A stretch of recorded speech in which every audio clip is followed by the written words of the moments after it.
രണ്ടാമത്തെ ഷെയ്ഖിന്റെ കഥ. പാതാള രാജാവായ ഭൂതമേ, എന്റെ കഥ കേട്ടാലും. ഞങ്ങൾ 3 സഹോദരന്മാരാണ്. ഞങ്ങളുടെ അച്ഛൻ മരിച്ചപ്പോൾ 3000 ദിനാറിന്റെ സ്വത്ത് അവശേഷിച്ചിരുന്നു. എന്റെ വീതം കൊണ്ട് ഞാനൊരു പീടിക വാങ്ങി കച്ചവടം തുടങ്ങി. മറ്റു 2 പേരും അതുപോലെ കച്ചവടം ആരംഭിച്ചെങ്കിലും കുറെ കഴിഞ്ഞപ്പോൾ ഒരു സഹോദരൻ ചരക്കുമായി വിദേശ വ്യാപാരത്തിന് പുറപ്പെട്ടു. 1 വർഷം കഴിഞ്ഞ് എല്ലാം നഷ്ടപ്പെട്ടിട്ട് അയാൾ മടങ്ങി വന്നു.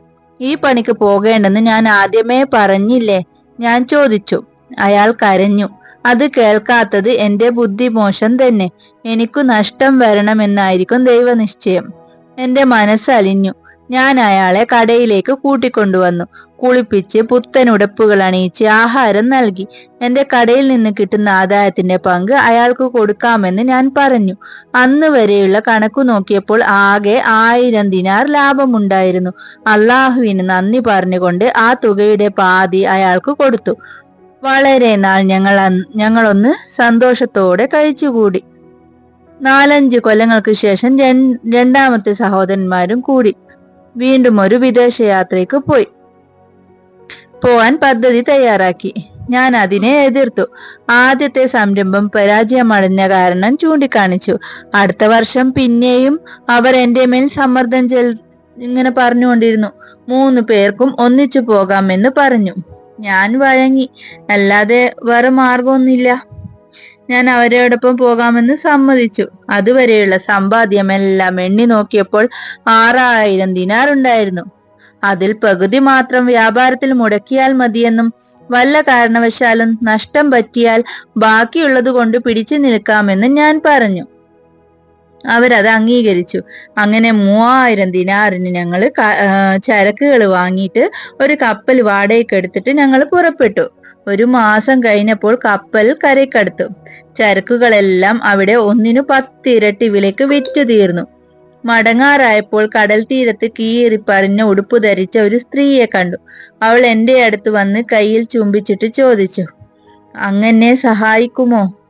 തക്കതായ പ്രതിഫലം എന്നിൽ നിന്നും പ്രതീക്ഷിക്കാം. തീർച്ചയായും സഹായിക്കാം, ഞാൻ പറഞ്ഞു. പക്ഷെ പ്രതിഫലം ഒന്നും വേണ്ട. എങ്കിൽ എന്നെ വിവാഹം കഴിക്കൂ യജമാനനെ. അങ്ങയുടെ നാട്ടിലേക്ക് എന്നെ കൂടി കൊണ്ടുപോകൂ. എന്റെ ഈ ദയനീയാവസ്ഥയിൽ ലജ്ജിക്കത്തക്കതായി ഒന്നുമില്ല. ഞാൻ എന്നെന്നും വിശ്വസ്തയായിരിക്കും. എനിക്ക് അവളിൽ അനുകമ്പ തോന്നി. അള്ളാഹുവിന്റെ ഇച്ഛ പോലെ നടക്കട്ടെ. ഞാൻ അവൾക്ക് വിലപിടിച്ച വസ്ത്രങ്ങൾ വാങ്ങിക്കൊടുത്തു. കപ്പലിൽ അവൾക്കായി പുത്തൻ കമ്പളങ്ങൾ വിരിച്ചു. ഞങ്ങൾ സന്തോഷത്തോടെ യാത്ര തിരിച്ചു. ദിവസം ചെല്ലും തോറും അവളിൽ എനിക്കുള്ള സ്നേഹം വർദ്ധിച്ചു വന്നു. ഒരു നേരവും അവളെ പിരിഞ്ഞിരിക്കാൻ വയ്യെന്നായി. എന്റെ സഹോദരന്മാർക്ക് ഇതിൽ അസൂയ തോന്നി. എന്നെയും ഭാര്യയെയും നശിപ്പിച്ചിട്ട് സ്വത്തെല്ലാം കൈക്കലാക്കാൻ 2 പേരും കൂടി തീരുമാനിച്ചു. അവരുടെ മനസ്സിൽ ചെകുത്താൻ കുടിയേറിയിരുന്നു.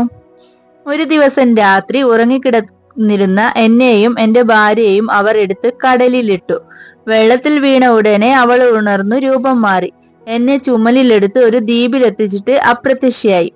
പിറ്റേന്ന് രാവിലെ അവൾ തിരിച്ചു വന്ന് പറഞ്ഞു, നിങ്ങളുടെ ഭാര്യയാണെങ്കിലും യഥാർത്ഥത്തിൽ ഞാനൊരു യക്ഷിയാണ്. നിങ്ങളെ കണ്ട നിമിഷം എനിക്ക് നിങ്ങളോട് ഇഷ്ടം തോന്നി. അള്ളാഹുവിന്റെ നിശ്ചയം അതായിരിക്കണം. ഞാൻ അള്ളാഹുവിലും മുഹമ്മദിലും വിശ്വസിക്കുന്നു.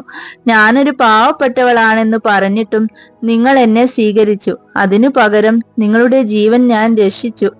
ഇനി നിങ്ങളുടെ സഹോദരന്മാരായ ആ ദുഷ്ടന്മാരുടെ കഥ കഴിക്കണം.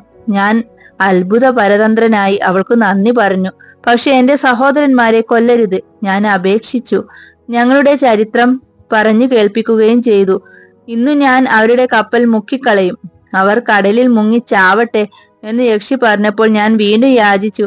അയ്യോ വേണ്ട, ദുഷ്ടന്റെ ശിക്ഷ അവന്റെ ദുഷ്ടതരങ്ങൾ തന്നെയാണെന്ന് ചൊല്ലി കേട്ടിട്ടില്ലേ? എന്തായാലും അവരെന്റെ കൂടപ്പിറപ്പുകളാണ്. അവർ ജീവിച്ചോട്ടെ.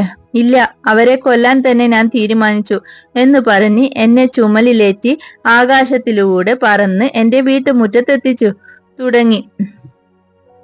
സൂക്ഷിച്ചു വെച്ചിരുന്ന 3000 ദിനാർ കൊണ്ട് ഞാൻ വീണ്ടും കച്ചവടം തുടങ്ങി.